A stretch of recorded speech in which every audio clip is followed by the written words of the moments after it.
All right. My name is Milena Zivkovic, and I'm delighted to be here today to share with you my presentations about role of radiation physics in gynecology. Thank you for joining me. And this lecture is a continuation of the previous presentation. And for a beginning, as we all know, gynecologic cancers affect a significant number of women worldwide, and radiation therapy is one of the most effective treatments for these types of cancers. However, we know that the safe and effective use of radiation therapy requires a deep understanding of radiation physics. So I will highlight some of the things that we need to care about. First of all,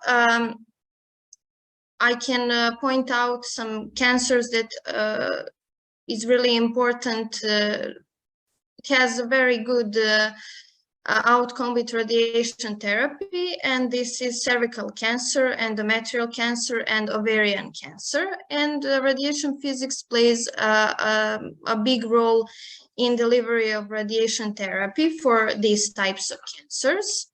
It also involves the study of the properties and behavior of radiation, including the different types of radiation, such as electromagnetic radiation and ionizing radiation. And this knowledge is critical in developing radiation treatment plans for these types of cancers.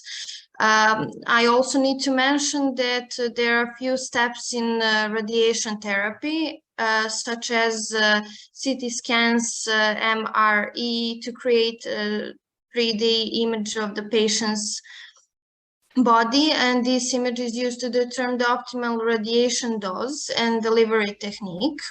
And we here in Serbia developed a domestic program which uses CT scans and can make a treatment plan.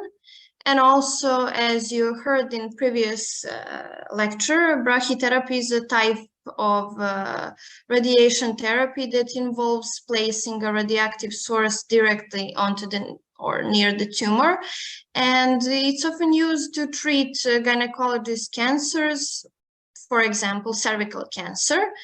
Radiation physicists play an important role in planning and also delivering a dose in tumors and doing all of the therapy which is needed. The thing that we also need to care about is patient care, which is important consideration in radiation therapy. Physicians work with other healthcare professionals in order to ensure that the patient's treatment is well planned, and also that patients could get the best possible care. And least but not important is quality assurance, which is essential aspects of the radiation therapy. Of course, for gynecology, radiation physicists are responsible for ensuring that the equipment and procedures used in radiation therapy are of the highest quality, and the treatment is delivered safely. And we need to care about delivering the dose, but to save the healthy cells and healthy tissue. I will point out a proton therapy because there are some advances in radiation technology, especially in proton therapy. We don't have a proton therapy here in Serbia, but we only work with electrons and photons. But I need to mention that radiation physicists play an important role in implementation of all of these new technologies, as well as IT. And that's about the introduction. I will talk now about several innovations in radiation physics. First of all, I need to mention the intensity modulated radiation therapy, IMRT, which delivers radiation more precisely. Another innovation is image-guided radiation therapy, which allows radiation therapies to precisely target the tumor using real-time imaging during the treatment. Proton therapy, I mentioned that, and some new innovations in brachytherapy, such as the use of high-dose rate brachytherapy for the treatment, especially in gynecology. I also find out that stereotic body radiation therapy is the newer type of radiation therapy that delivers high doses of radiation to the tumor in a few treatments. MRE is also here, and artificial intelligence as well and machine learning can be really useful in this type in radiation therapy to develop more personalized treatment plans and to make easier with all of these plans and big datas. Also, the radiation oncology has seen advancements in software that can simulate radiation therapy plans, so the technology plays a crucial role in gynecology, in the medicine as well. And the use of nanoparticles in the radiation therapy is like another area of research with the potential to improve the effectiveness while minimizing damage to the healthy tissue, because we all need to preserve that the healthy tissue is saved and to destroy tumor cells.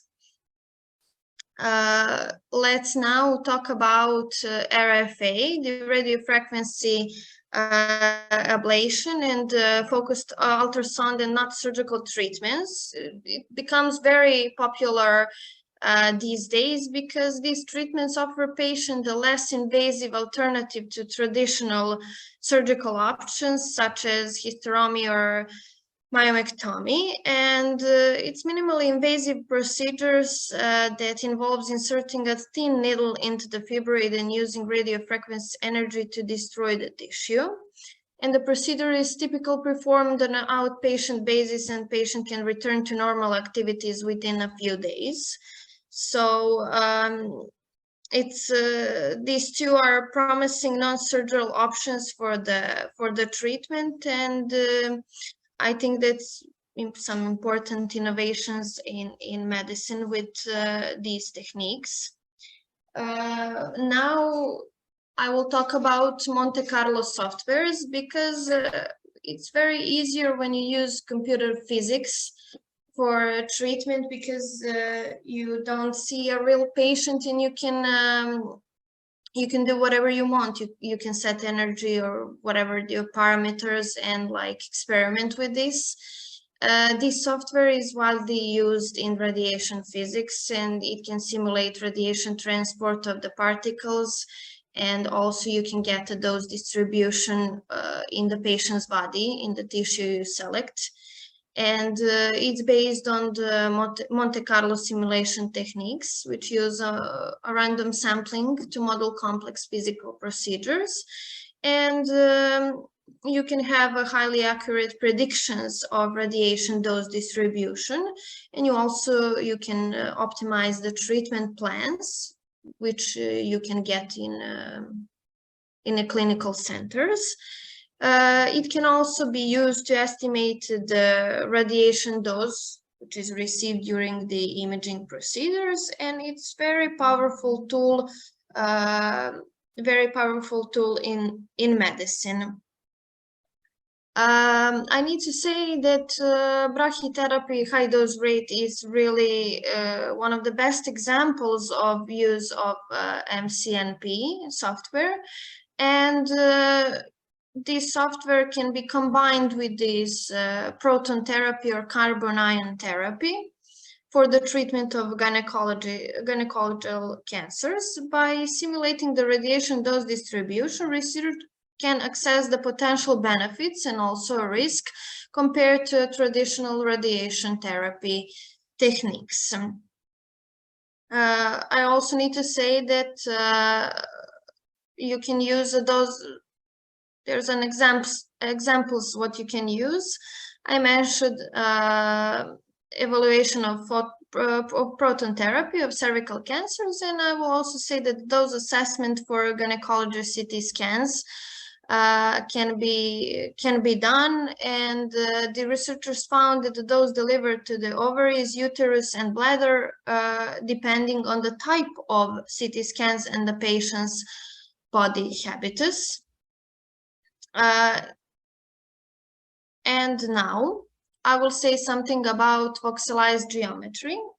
Voxelized geometry is a powerful tool for simulating the transport of radiation in the human body, and you can use it for a brachytherapy, or you can use it if you have radiation from outside, not inside the body, and it can you can have better understanding of organ motion. You can improve those calculations. You can optimize the treatment planning because this geometry has been used to improve the accuracy of radiation dose calculations, because you have more detailed images, because you can have a better prediction of the radiation dose which is delivered to the tumor and the surrounding tissue. And of course, it leads to better treatment outcomes.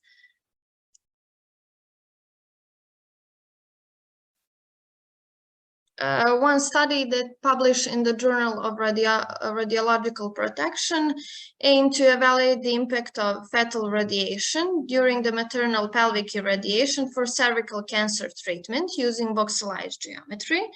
And this geometry really allowed the researchers to simulate the actual patient anatomy and position of the fetus, providing a more accurate estimation.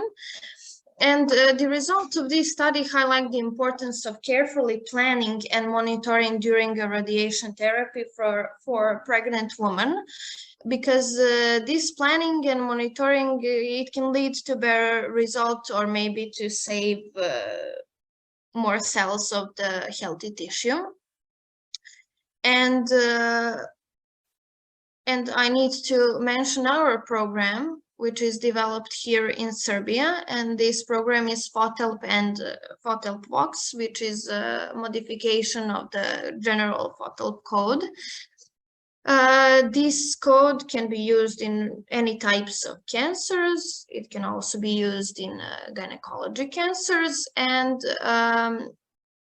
FOTELP stands for fully optimized electron photon transport using a Monte Carlo Monte Carlo simulations technique, and you can calculate the dose distribution by this software, and also this software has been validated against experimental measurements, and also it provides a variety of features to optimize radiation therapy planning. It includes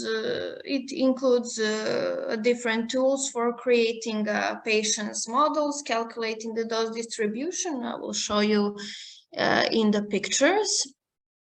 Especially for gynecology is FOTELP-VOX code. This is a modification. This is a version of general purpose FOTELP code. And as you can see in the picture, you can have 3D absorbed dose distribution. You need to select the tissues. You can choose whether you want 11 or 21 tissues. In the simulation, you need to set geometry as well. And after that, these are programs to calculate the dose, like a final product. And after the simulation is done, you can have the deposit energies in grays in all voxels in output files. So it's really easy to use this program. The steps are really, really clear. Only you need to set the geometry well. You have a tissue rectangle which contains all the voxels. You fill that in a geometry section. And user can modify the rectangle's x and epsilon position and size, and also you determine the first and the last slice in this rectangle. And next step is to define the tumor center. After all of these calculations, when you click the dose button, you can show the tumor dose and statistical uncertainty. Here is the program. Here is the screen where you can see what geometry you can choose. Beam geometry, you can choose the Euler's angles, the beam direction, you can choose the source type, whether you want to use electrons, protons or photons. And as I mentioned, we don't have a proton therapy here in Serbia, but with this program you can actually see what will happen and to get those if your beam is a proton beam. So I think that's all, and thank you for your attention.